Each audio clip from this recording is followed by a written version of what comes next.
Bem, meus amigos, estamos aqui de volta com a nossa conversa. Você desculpe aí, houve um problema técnico no Facebook, mas agora eu penso que nós arrumamos, ok? Vamos em frente, vamos continuar a nossa conversa. Vou dar um tempo aí para as pessoas poderem acessar novamente aí, né? Nós estamos conversando hoje sobre a alta dignidade, né, do cristão, cristão que é filho de Deus, né? Deus que nos chamou, eu lembrava no começo da nossa conversa, que o primeiro parágrafo do Catecismo da Igreja nos lembra que Deus nos criou para participarmos da sua vida bem-aventurada. Vida bem-aventurada de Deus quer dizer o quê? Felicidade. Okay? Deus para nós fez o céu. Por isso que São Paulo diz na primeira carta aos Coríntios, né? Capítulo 1, São Paulo fala uma coisa muito bonita, né? Quando ele fala do céu, ele fala que olhos humanos não viram, ouvidos humanos jamais ouviram e coração humano jamais sentiu aquilo que Deus tem preparado.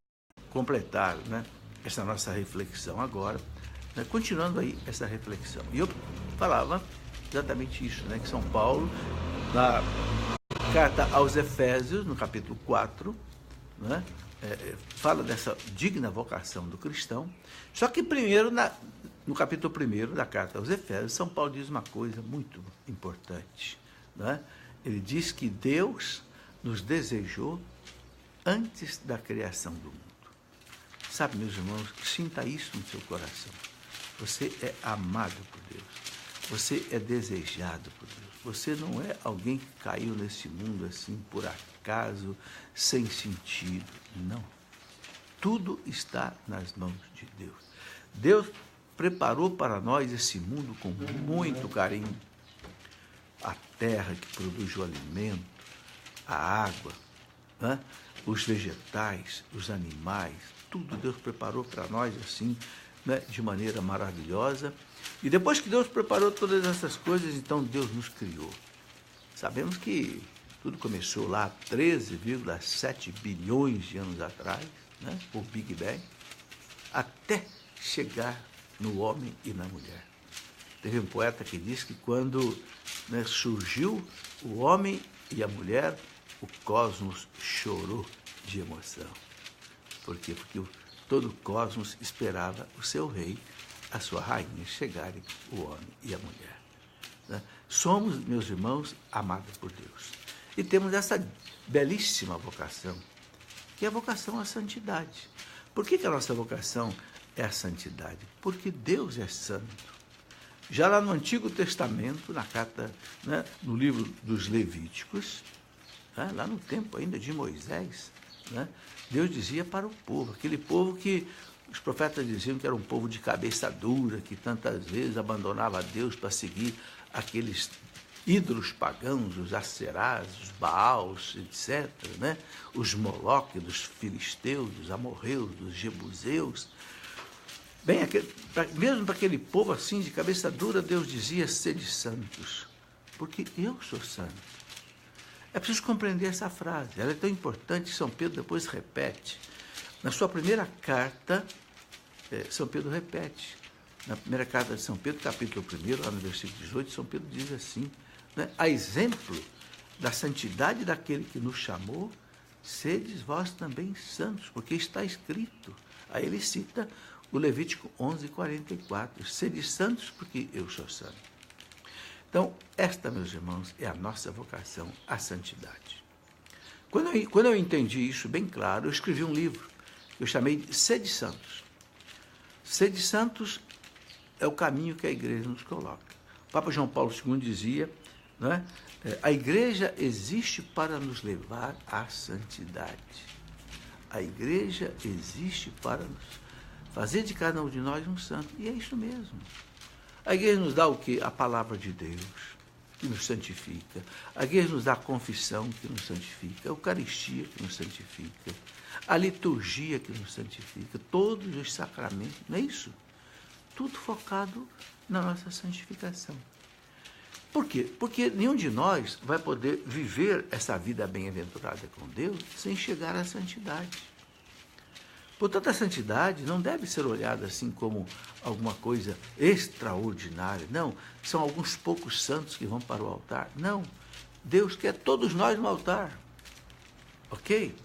Mesmo que a gente tenha que passar pelo purgatório e completar ali a nossa santificação, para poder entrar na visão beatífica de Deus, sendo santo, participar da vida daquele que é santo. Não é? É isso aí. Portanto, esse é o nosso caminho.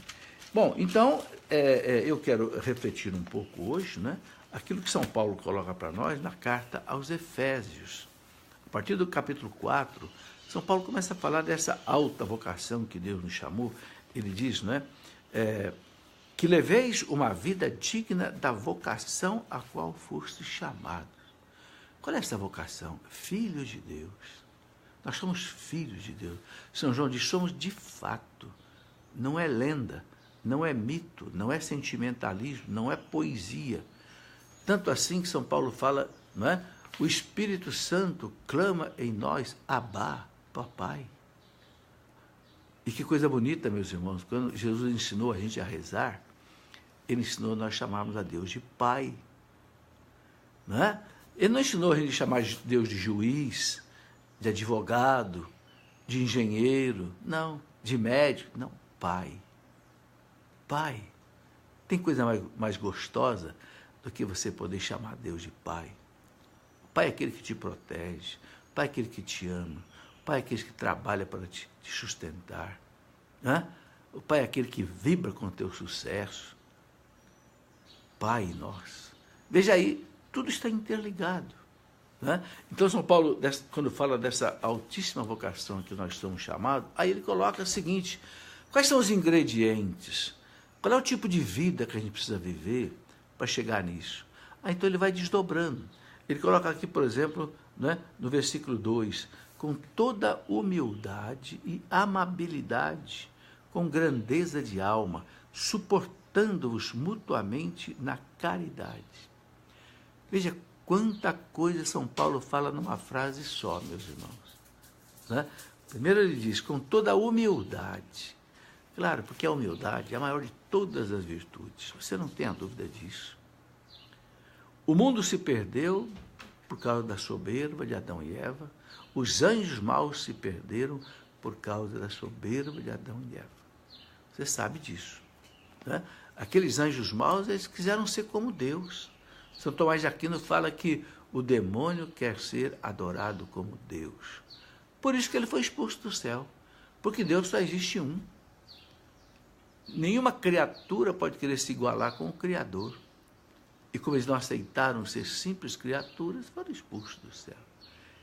E aí você entende uma coisa, por que eles vieram à Terra e foram colocar esta tentação no coração do homem e da mulher?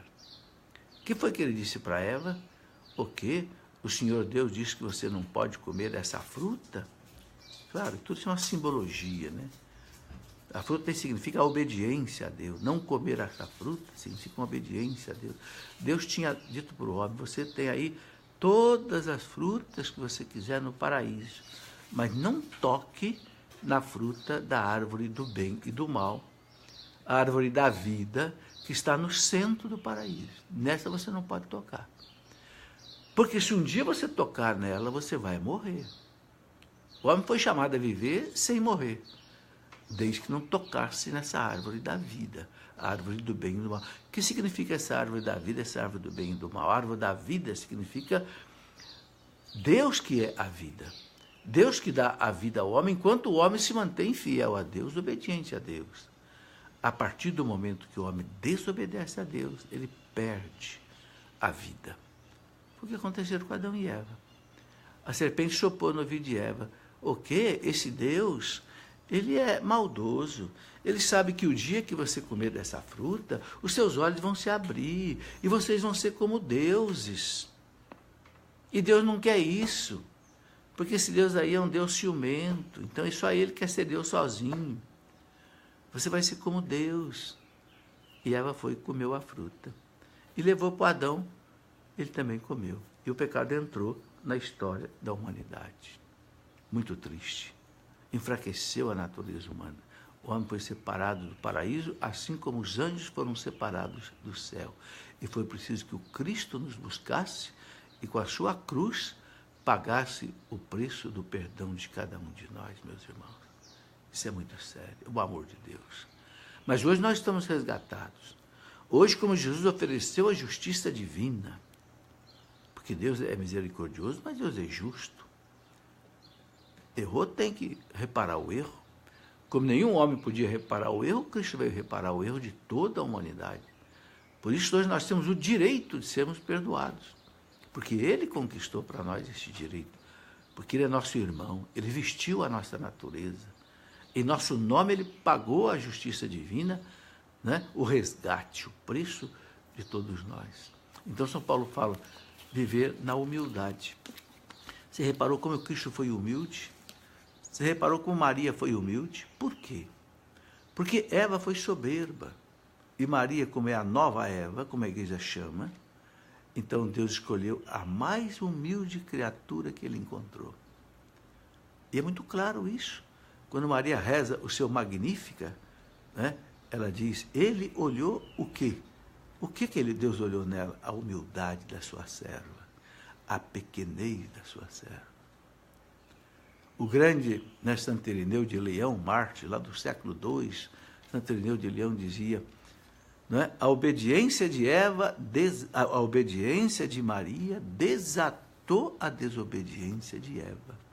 Olha que coisa bonita. A humildade de Maria quebrou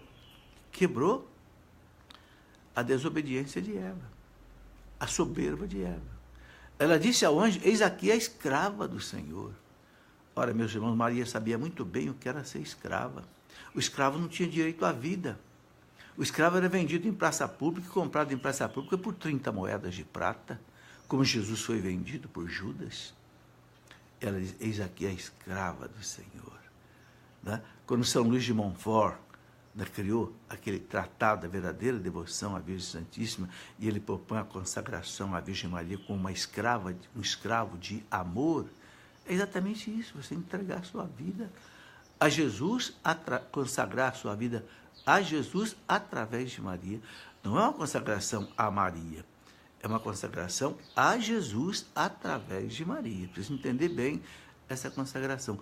Ele fala como um escravo de amor. Que escravo de amor é este? Eu não tenho, Senhor, direito à minha vida é tua. O Senhor me criou, então eu te pertenço. Então entrego a ti a minha vida. Veja a humildade. E depois a humildade de Jesus, que é o novo Adão, para desatar o nó da desobediência de Adão, para quebrar a soberba de Adão, ele teve que ser obediente até a morte, e morte de cruz, como diz São Paulo. São Paulo fala uma coisa maravilhosa. Ele sendo Deus, ele não se orgulhou de ser Deus. Desceu à terra como uma criancinha que nasce num presépio, numa manjedoura, viveu a nossa vida, uniu a sua divindade com a nossa humanidade para trazer de novo a nós a dignidade de filhos de Deus. Sabe, meus irmãos, é tudo isso que a gente tem que pensar para entender essa altíssima vocação que São Paulo fala que nós fomos chamados. Então ele fala da humildade. Depois que ele fala da humildade, ele diz assim, né? Amabilidade. Amabilidade é ser amável, né? É ser meigo, é não ser grosso, é não ser estúpido, entende? É tratar todas as pessoas com carinho, com atenção. É claro que por causa da nossa fraqueza humana, muitas vezes a gente erra, muitas vezes a gente não dá atenção devida às pessoas. Mas São Paulo fala, vamos viver com amabilidade, sem discriminar as pessoas, olhando em cada pessoa um filho de Deus, amado por Deus. Então não ter inimigos, saber perdoar os inimigos, aqueles que ofendem. Tudo isso faz parte dessa alta vocação que São Paulo diz que nós somos chamados. Ele fala amabilidade, depois ele coloca aqui, suportando-vos mutuamente com caridade. Suportando-vos mutuamente com caridade. Sabe, São Paulo usa palavras pesadas, suportar. O que é suportar? É você estar diante de uma pessoa, muitas vezes, que te irrita, uma pessoa chata, e você suportar. Mas suportar por quê? Por caridade, por amor, amor a Deus. Ok? Não é porque é interesse ou porque você tem que agradar a pessoa, não, é por caridade cristã. Suportando-vos mutuamente. Agora, esse mutuamente é interessante, por quê? Se eu tenho que suportar o outro que muitas vezes me irrita, será que eu também não irrito os outros? Será que eu também não provoco nos outros também alguma coisa que ele não gosta? Talvez com palavras, talvez com certos gestos de cinismo, às vezes até de zombaria, né? Então Jesus fala lá no Sermão da Montanha, né? Faça aos outros o que você quer que os outros façam com você. E não faça aos outros aquilo que você não quer que os outros façam com você. Ninguém gosta que fale mal de você, então também não fale mal de ninguém. Ninguém gosta de ser julgado, apontar o dedo para você, te acusar. Também não faça isso com os outros. Aliás, a Bíblia de Jerusalém chama isso de a regra de ouro. A regra de ouro, né? Faça o outro que você quer que o outro faça por você. É suportar mutuamente na caridade. E São Paulo continua dizendo aqui assim, né? Sede solícitos em conservar a unidade do Espírito no vínculo da paz. Meus irmãos, não tem nada mais importante do que a paz. Sabe, eu confesso a vocês, para mim a paz é mais importante do que a saúde. A paz é mais importante do que, não sei, não te faltar nada. Porque, ainda que falte alguma coisa para você, mas se você tiver paz, você fica tranquilo, você dorme tranquilo, você vive tranquilo, você trabalha tranquilo. Agora, se você não tiver paz, não adianta ter dinheiro, não adianta ter saúde, você fica angustiado. Então, São Paulo fala aqui uma coisa muito importante, cultivar a paz, né? Em todos os nossos ambientes, sede solícitos quer dizer o quê? Assim, dedicados, sede dedicados em conservar a unidade do Espírito no vínculo da paz. Sabe, eu costumo dizer para os meus filhos, a paz não tem preço. A paz não tem preço. É preferível a gente perder alguma coisa, perder algum dinheiro, perder algum bem, perder numa discussão, mas não perder a paz. Não quebrar a unidade. A unidade na família, a unidade na comunidade, a unidade, não sei, no seu ambiente de trabalho. Às vezes, meus irmãos, alguém tem que ser sacrificado para que haja a paz. Ora, o profeta Isaías, no capítulo 11, chama Jesus com vários títulos, né? Príncipe da paz. É a colocação mais importante que Isaías fala. Ele fala, Deus admirável, né? Conselheiro admirável, o príncipe da paz. Mas esse príncipe da paz, meus irmãos, para trazer a paz ao mundo, passou pela cruz. Então, muitas vezes, a pessoa, para, né, trazer a paz também para a sua vida, sua família, seu ambiente de trabalho, muitas vezes, ele tem que ser aquele que é, muitas vezes, sacrificado, né, no seu desejo, na sua opinião, né, na sua vez de ser atendido, para que haja paz. E São Paulo continua dizendo aqui, né, sede um só corpo e um só espírito, assim como fossem chamados pela vocação a uma só esperança. Então ele quer ver a igreja unida, né? Uma só esperança. Há um só Senhor, uma só fé, um só batismo, há um só Deus e Pai de todos, que atua acima de todos, por todos e em todos. Aí São Paulo fala muito da unidade. Sabe, meus irmãos, nós sabemos que a coisa mais importante na igreja e também mais difícil é a unidade. Por que a unidade é difícil? Porque é a coisa mais importante. Aquilo que não é importante é fácil, mas aquilo que é importante é difícil. Numa comunidade, numa família, cada um é de um jeito. Cada um tem um temperamento diferente. Cada um tem um gosto diferente. Cada um tem uma cabeça diferente, uma sentença diferente. Por isso que é difícil a unidade. Então, essa unidade tem que ser feita aonde? Em Deus. Por isso que São Paulo fala, nós temos uma só fé, um só batismo, um só Senhor. Então, onde é que está o eixo da unidade? Pensa numa roda de bicicleta. Por que a roda funciona? Por que há uma unidade na roda?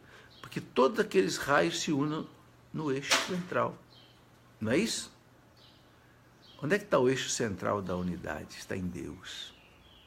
Quando cada um de Deus tivermos a vida focada em Deus, então nós seremos unidos.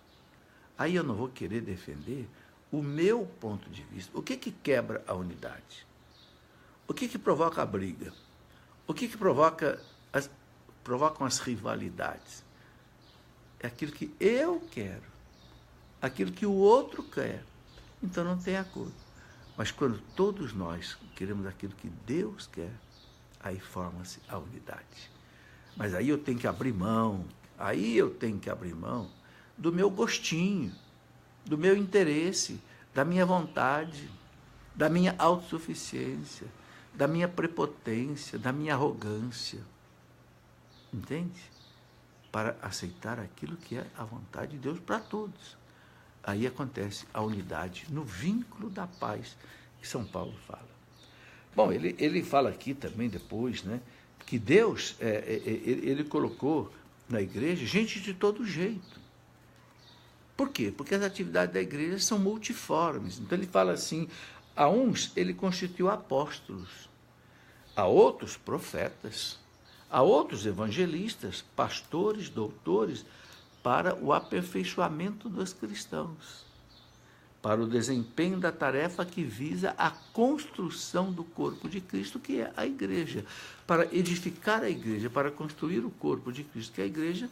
Então, Deus colocou cada um de nós com uma atividade diferente. E o importante, meus irmãos, isso aí, é cada um de nós descobrir a sua vocação dentro dessa grande vocação da igreja. Deus me chama para quê na igreja? Sabe? Eu pensei muito isso na minha vida, né? Eu já trabalhei em mais de, 100, 200 encontros. Eu nunca fui trabalhar numa cozinha. Eu não sei cozinhar. Eu nunca fui trabalhar lá no Ministério de Música. Eu não sei tocar, eu não sei cantar. Então eu descobri que o meu lugar é estudar, né, e ensinar. Então cada um tem que descobrir qual é a sua vocação, o seu ministério dentro da igreja. E não haver rivalidade. Ninguém é mais importante do que ninguém. Que coisa maravilhosa aquilo que São Paulo ensina na carta aos Coríntios, no capítulo 12, né? Quando ele fala do corpo de Cristo à igreja. Ele fala, a cabeça não pode dizer para os pés, eu não preciso de você. Olha, São Paulo pega o mais alto e pega o mais baixo. Claro que a cabeça precisa do pé. É o pé que leva a cabeça para lá e para cá. Ele fala, os olhos não podem dizer, né, para a mão, para o ouvido, eu não preciso de você. Claro que precisa. Olha que comparação bonita que São Paulo faz do corpo de Cristo, a igreja, comparando analogicamente com o corpo humano. Assim como o corpo humano precisa de todos esses membros diversificados, os olhos, os ouvidos, a boca, o nariz, as mãos, tudo diferente um do outro, completamente diferente, com função completamente diferente, mas que harmonia, né? Nos olhos, nos ouvidos, na boca, no tato, que harmonia. Forma uma unidade. E tudo isso controlado pelo cérebro. É por causa do cérebro que o olho enxerga, é por causa do cérebro que o ouvido ouve, é por causa do cérebro que a boca fala, é por causa do cérebro, né, que o nariz respira, é por causa do cérebro que o coração bate. Você sabe, né, quando a pessoa tem um AVC, trava tudo. Não precisa nem o cérebro parar de funcionar 100%, basta o cérebro ter uma isquemia, um pequeno vaso do cérebro que romper, pronto, é uma confusão desorganizada no ser. Compara isso com a igreja. Entende? Aí a gente vai entendendo a importância disso que São Paulo fala, de não haver rivalidade no corpo de Cristo, na igreja, cada um com humildade, com bondade, com mansidão, com alegria, realizar aquilo que Deus nos chama. Se Deus me chamou para trabalhar na cozinha, eu vou ser o melhor cozinheiro do mundo. Se Deus me chamou para pregar, eu vou pregar, né? Eu gosto de relembrar aquela frase que o Papa Paulo VI dizia, né? Paulo VI dizia assim: a mediocridade ofende o Espírito Santo. E o profeta Jeremias fala uma coisa impressionante, né? Maldito aquele que faz mal feita a obra do Senhor. Maldito aquele que faz mal feita a obra do Senhor. Com mediocridade. Mediocridade quer dizer o quê? De maneira relaxada, sem se preparar, né? Sem usar o melhor que ele pode usar, inclusive das técnicas, para Deus. Né? Então, não importa se Deus me colocou na cozinha para limpar banheiro, ou se Deus me colocou para descascar batata, ou se Deus me colocou para pregar, ou para tocar música, ou para cantar. Eu vou fazer da melhor maneira possível. E o mérito meu vai ser igual como de todos os outros. Veja essa vocação que São Paulo diz que Deus nos chama, como tem desdobramentos importantes, né? E ele continua dizendo aqui muitas coisas interessantes. Eu vou só aqui pensar algumas coisas, né? São Paulo, ele coloca aqui, por exemplo, quando ele fala do homem velho e do homem novo, né? Aquele homem velho vendido ao pecado, mas que agora foi renovado no batismo, né? Então São Paulo diz assim: portanto, eis o que digo e conjuro no Senhor, não persistais em viver como os pagãos, que andam à mercê de suas ideias frívolas. Quer dizer, nós não podemos mais, meus irmãos, viver como pagãos, né? Aí no mundo de obscenidade, no mundo de pornografia, no mundo de pecado, no mundo, como diz São Paulo, de orgias e coisas semelhantes. Não. Deixar tudo isso para lá. Nós sabemos que o mundo pertence ao maligno. São João fala, o mundo jaz no maligno. O que quer dizer essa expressão jaz? Né? Você vai lá no cemitério e está escrito assim: aqui jaz fulano. Ou seja, aqui está enterrado fulano, morto. Então, São Paulo diz que o mundo jaz no maligno.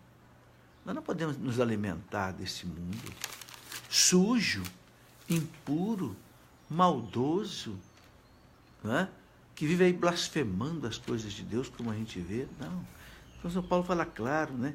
Não persistais em viver como os pagãos, que andam à mercê de suas ideias frívolas.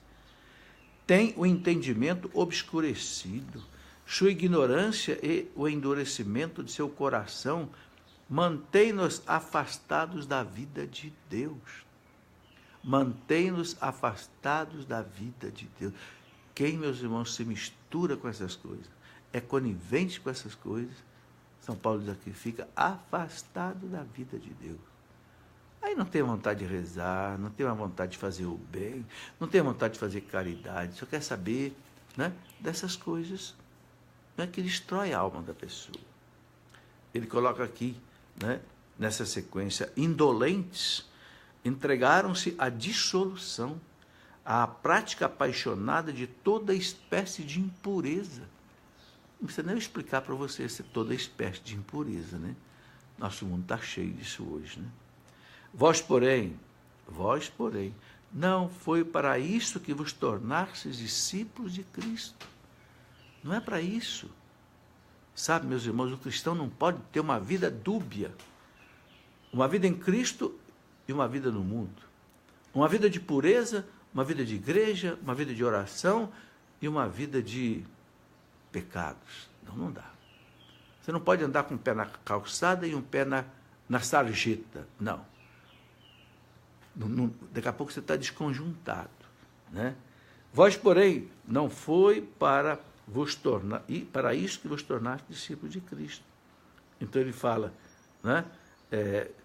Renunciai à vida passada, despojai-vos do homem velho, corrompido pelas concupiscências enganadoras. Agora, aqui eu queria explicar uma coisa interessante. Quando ele fala assim, renunciai à vida passada, despojai-vos do homem velho, uma coisa interessante, meus irmãos, esse homem velho não morre dentro de nós. Não morre. Todo dia a gente tem que colocar ele no lugar dele. Sabe? É o nosso egoísmo, é a nossa, não sei, soberba, vaidade, exibicionismo. Por quê? Porque a nossa natureza, ela foi ferida pelo pecado original. O Papa João Paulo II explicava o pecado original assim, né? Ele diz, o pecado original tirou os nossos olhos de Deus e voltou os nossos olhos para nós mesmos. Ou seja, nós tiramos Deus do nosso coração e colocamos o nosso ego. Isso é uma força atrativa muito grande. Então, todos os dias eu tenho que tirar esse ego que quer ocupar o meu coração e colocar Deus no trono do meu coração. No trono do meu coração só cabe um, ou eu ou Deus. Então, esse homem velho, sabe, ele quer ocupar o lugar de Deus no nosso coração. Então, diariamente, a gente tem que fazer esse exercício de autolibertação. Não, a minha vida pertence a Deus. O meu caminho é fazer a vontade de Deus. Né? A minha vida, a minha norma de vida é o Evangelho, é a lei de Deus. E São Paulo diz assim, né? Renovai sem cessar o sentimento da vossa alma. Olha o que ele está dizendo aqui.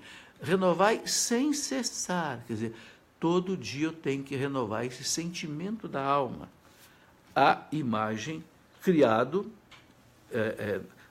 e revestivos do homem novo, criado à imagem de Deus, em verdadeira justiça e santidade. Ou seja, todo dia eu tenho que renovar em mim esse homem novo, criado à imagem de Deus, né? São Paulo diz aqui, né? Em verdadeira justiça e santidade. Você sabe que justiça na Bíblia quer dizer o quê? Retidão, caráter, coisa certa, né? E aí ele fala uma coisa muito importante, que para isso nós temos que exercitar as virtudes. Você sabe que na nossa vida espiritual nós temos os vícios e temos as virtudes. Para viver essa vocação altíssima que Deus nos chama, ele fala em exercitar as virtudes. Quais são essas virtudes? Vamos dar uma olhadinha aqui. Ele fala no capítulo 4 da carta aos Efésios, versículo 25, ele fala assim, por isso renunciai à mentira. Está aí. Ele começa a dizer o perigo dos vícios. A mentira é terrível. A mentira é tão terrível, meus irmãos, que Jesus diz que o demônio é o pai da mentira. Sabe, não sei se você já reparou, esse mundo está dividido em duas realidades. Aqueles que seguem a verdade do Espírito Santo e aqueles que seguem a mentira do demônio. Jesus chamou o Espírito Santo do Espírito da verdade. Lá na Santa Ceia, ele falou para os apóstolos, lá no capítulo 16, não é? Quando vier o Paráclito, o Espírito da verdade, ensinar-vos-á toda a verdade. Por isso que a igreja não erra o caminho da salvação. Por isso que a igreja não erra na doutrina. A igreja, quando ela fala de fé, de doutrina e de moral, ela não erra. Por quê? Porque ela tem garantido por Jesus, como promessa na Santa Ceia, o Espírito da verdade ia guiá-la a toda a verdade. Mas tem a mentira do demônio. São Paulo fala, né? Ele é o autor da mentira. Quando ele mente, ele fala daquilo que lhe é próprio. Ou seja, o demônio é a mentira, encarnada ou espiritualizada, já que ele é espírito, né? Tudo dele é mentira. A tentação é uma mentira. Tudo vem dele é uma mentira. São Paulo fala, né? Por isso, renunciai à mentira. Fale cada um ao seu próximo a verdade, pois somos membros uns dos outros, né? Ele fala, mesmo em cólera, né? Não pequeis, não se ponha o sol sobre a vossa ira, não deis ocasião ao demônio. Ou seja, o demônio age na nossa vida, meus irmãos, se a gente dá ocasião para ele. Né? Santo Agostinho comparava o demônio com um cachorro preso na coleira. Não tem força, porque Cristo prendeu com a cruz. Mas se você for lá mexer com ele, aí ele pode te morder. Então, São Paulo fala, né? Não deis ocasião ao demônio. Não se põe o sol sob a vossa ira, quer dizer, não termine o dia com você mentindo para os outros, brigando com os outros, odiando os outros. Aí você está dando ocasião ao mal de agir na sua vida, né? Não deis lugar ao demônio. Está aqui, Efésios 4, 27. Ele fala, quem é ladrão, não torne a roubar. Antes trabalhe, seriamente, né? Nenhuma palavra má saia da vossa boca, mas só a que for útil para a edificação, sempre que for possível, e benfazeja aos que ouvem. Não contristeis o Espírito Santo de Deus, com o qual fostes selados para o dia da redenção. Sabe, então, todas essas recomendações São Paulo coloca para nós. E ele termina dizendo aqui, eu vou responder aqui as perguntas que estão na minha mão, vou só concluir com isso que São Paulo diz aqui no versículo 31. Ele fala assim, toda amargura, ira, indignação, gritaria, calúnia, sejam desterradas do meio de vós, bem como toda malícia. Antes, sede uns com os outros bondosos e compassivos. Perdoai-vos mutuamente uns aos outros, como também Deus vos perdoou em Cristo Jesus. Que bonito, São Paulo termina. Como Deus nos perdoou em Cristo Jesus, com o preço da vida do seu Filho, então vamos também nós perdoarmos. Bem, tem aqui algumas perguntas, vamos responder com gosto. Denise Senatori, na bênção do Santíssimo, a menção daqueles por quem somos obrigados a orar. Gostaria que o senhor esclarecesse quem são esses que nós somos obrigados a orar. Bom, em primeiro lugar, Denise, eu entendo que são os nossos familiares. O pai, a mãe, os irmãos, aquelas pessoas que pedem a nossa oração, as pessoas que trabalham conosco, as pessoas mais ligadas a nós. Você entende?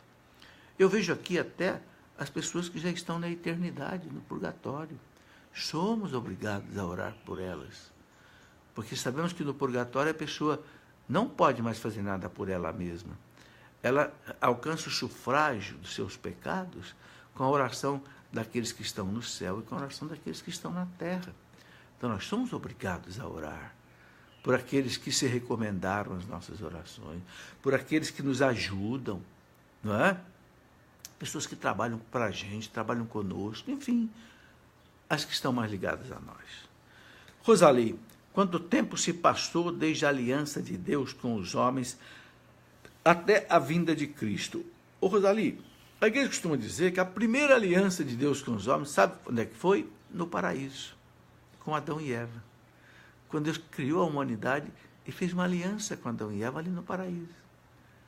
Era a comunhão. Só que essa aliança foi quebrada, não é? Então Deus vai renovando essa aliança. Aí Deus renova a aliança com Noé. E repara que Deus sempre coloca um sinal na aliança, né? Com Noé ele colocou aquele sinal do arco-íris. O arco-íris ele liga o céu à terra, né? Foi um sinal de aliança de Deus com aquela família. Depois Deus chama Abraão. Aí já não é só uma família, já vai ser um povo. Lá por volta de 1800 anos antes de Cristo, né? E desse povo vai nascer Jesus um dia. Então Deus colocou um sinal na aliança com Abraão, a circuncisão.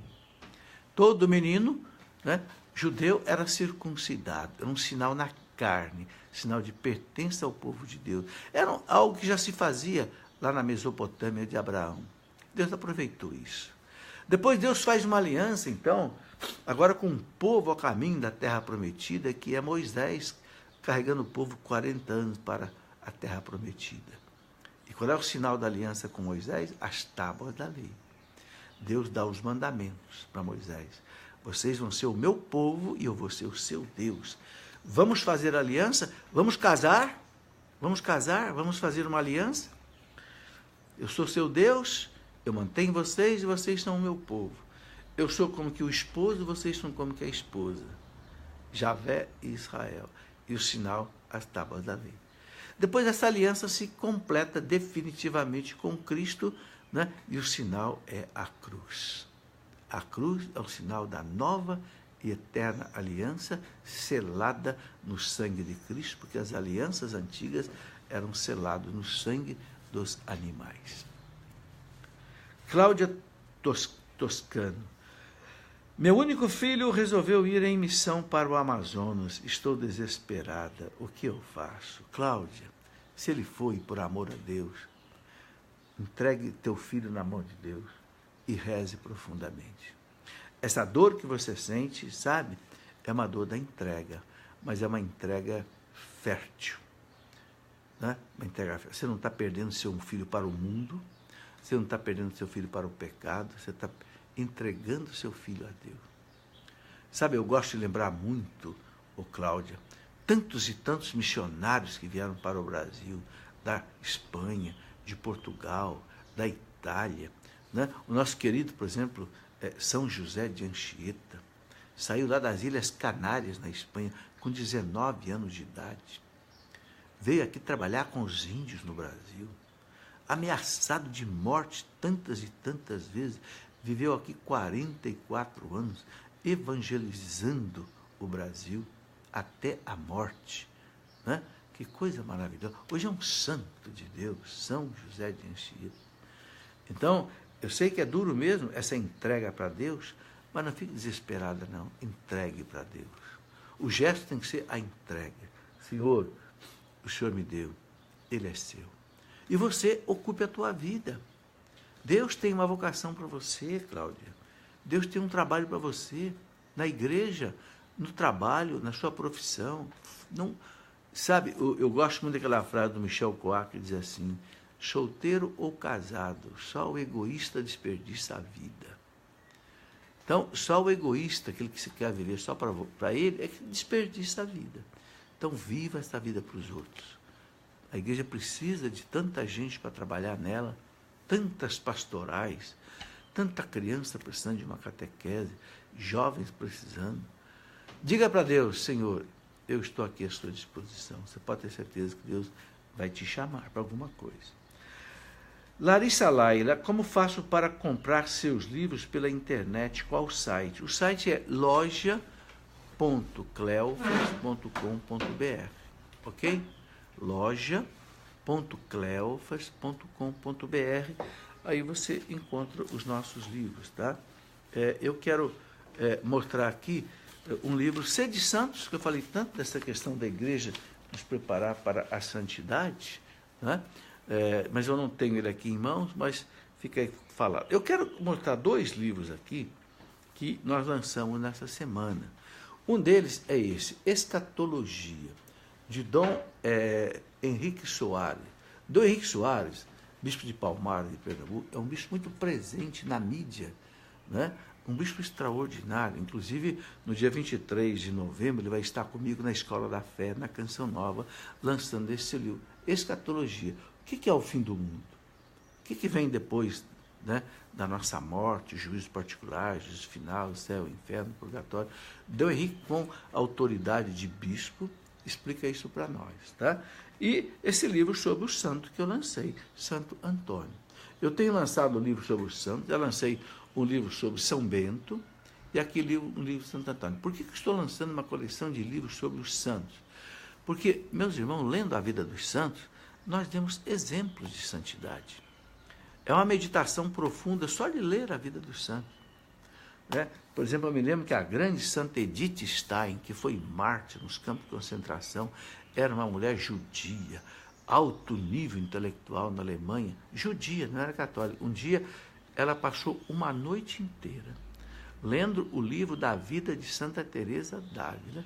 Quando ela acabou de ler o livro, ela disse: eu quero ser batizada, eu quero ser cristão, eu quero ser católica. E morreu católica no campo de concentração, lendo o livro de um santo. Tá aí, é por isso que eu estou também simplificando, reduzindo em pequenos livros a vida dos santos. Bom, continuando aqui, respondendo as perguntas. Eu tenho aqui o Arlon Nixon, que pergunta o seguinte: como viver com dignidade neste mundo anticatólico e anticristão? O Arlon, com a graça de Deus é possível. A gente rezando, a gente meditando a palavra de Deus, a gente pedindo a força de Deus, A graça de Deus é possível. Jesus disse, sem mim nada podeis fazer. Não é? Realmente, sem Deus não é possível, esse mundo nos devora. Mas, com a força de Deus, com a força da confissão, a força da Eucaristia, a oração do terço, né? A intercessão de Nossa Senhora, é possível a gente viver sim. Bom, depois aqui a pergunta do Marcos Gomes, os católicos podem divulgar as mensagens de Medjugorje? Ô Marcos, por enquanto pode. A igreja não deu uma definição final ainda sobre Medjugorje, então por enquanto fica a livre uso da fé, ou seja, aceita quem quiser, ok? Não está proibido. Agora, o Papa Francisco nomeou uma comissão que está estudando. Essa comissão já viu coisas favoráveis, mas não tem uma definição ainda sobre a questão. Não há problema, as mensagens não têm nada contra a fé, não tem nada contra a moral, então podem ser divulgadas. Arlon Nixon, eu sou padre e te dou uma benção, por você é um professor conforme o coração de Jesus. Ô, Padre Arlon, muito obrigado, viu? E eu peço essa benção não só para mim, mas todas essas pessoas que me acompanham pelo Facebook, né? Especialmente nesse momento, que essa bênção, Padre Arlon, que pode ser dada à distância, como a gente sabe, por causa de ser um sacramental, não um sacramento, né? Estenda essa bênção sobre todos nós, por favor. E eu agradeço muito de todo o coração. Fabiana Cordeiro, esclareça um pouco sobre o Halloween, porque tem muito católico que não conhece a verdadeira história. Ô Fabiana, o Halloween nós sabemos que é uma festa pagã. Nasceu lá nos celtas, né? Antes deles serem evangelizados na região lá da Inglaterra, da Escócia e tal. E era um paganismo, né? É festa das bruxas, festa, né? O Halloween, as pessoas acreditavam que no dia 31 de outubro, né, os espíritos vinham assustar as pessoas, tal, então tinham que se fantasiar de coisas horrorosas, caveiras, tal, para espantar esses seres, essas bruxas, não sei o quê, e aí faziam até consagração. Não tem nada de católico. É realmente uma festa pagã. Por isso que a igreja colocou no dia 1º de novembro a festa de Todos os Santos. Porque quando os celtas foram evangelizados, a igreja sempre fazia o seguinte, ela tirava uma festa pagã e colocava uma festa cristã. Então ela dizia, não vamos ficar cultivando bruxas e caveiras e nada disso, não. Vamos cultivar os santos. Então, dia 1º de novembro foi colocado o dia de Todos os Santos exatamente para isso. Então, Halloween realmente, meus irmãos, não tem nada a ver com a nossa fé católica. Pelo contrário, uma festa pagã, ok? Que o mal se usa dela. Então, não temos que viver nenhum culto deste tipo. Fabiana Cordeiro já foi, tá ok? Então, olha, agradeço as pessoas que mandaram essa nossa pergunta. Tem aqui uma pergunta do Emanuel. Uma pessoa que te pede perdão, mas ainda está mentindo, merece o seu perdão? Emanuel, é sempre bom dar o perdão. Ok? Se a pessoa está mentindo, você fala aqui com convicção ou não, ou seja, nunca odiar, nunca buscar o revanche, o revanchismo, né? Não, perdoe, entrega na mão de Deus, esquece essa pessoa, né? na situação que ela te ofende. A gente não deve baixar no nível da pessoa, não, deve sempre ficar por cima. Né? O cristão paga o mal com o bem, o cristão nunca paga o mal com o mal. Bem, hoje eu quero colocar aqui, para a gente encerrar a nossa conversa de hoje, quero colocar 2 avisos. Né? Hoje nós estamos iniciando um curso bíblico pela nossa Escola da Fé online. Quem faz o curso de teologia comigo à distância pela Escola da Fé online, nós completamos o estudo sobre a história da igreja antiga, os 5 primeiros séculos, e vamos entrar agora num curso bíblico. Nesse curso bíblico eu vou explicar como é que a Bíblia foi escrita, como interpretar a Bíblia, o que é importante, né? O que são gêneros literários. Vou explicar cada um dos 72 livros da Bíblia, ok? Se você quiser acompanhar, você pode entrar no nosso site cleofas.com.br, lá tem uma janelinha lá escrita assim, Escola da Fé Online. Você clicando ali, tem todas as informações de como é que você acompanha esse nosso curso de teologia, tá? Entrando hoje, você pode assistir todas as aulas anteriores, desde a primeira, ok? Muito bem, você baixa no seu computador e vai assistindo. Bom, amanhã, se Deus quiser, nós vamos fazer a nossa live às 20 horas e vamos falar um pouco sobre os santos. Já que o dia 1º de novembro é dia de todos os santos, como eu expliquei, que a gente colocou para substituir aquilo que alguns cristãos acreditavam nos Halloween, né? Vamos conversar sobre a importância dos santos, a intercessão dos santos, né? A importância que eles têm na nossa vida, ok? Bem, agradeço a todos vocês que estiveram comigo até agora, né? Graças a Deus tivemos aí a bênção do Padre Arlon, né? Se ele ainda estiver aí nos acompanhando ao vivo, peço que ele repita essa bênção. Tá bem, Padre? A nossa proteção está no nome do Senhor, que fez o céu e a terra. Que desça, meus irmãos, sobre todos nós, a bênção desse sacerdote e, quem sabe, até algum diácono que esteja nos acompanhando, até um outro padre, que nos abençoe. Em nome do Pai, e do Filho, e do Espírito Santo. Amém. Muito boa tarde a você. Fique com Deus. Até o nosso encontro amanhã, às 20 horas, se Deus quiser.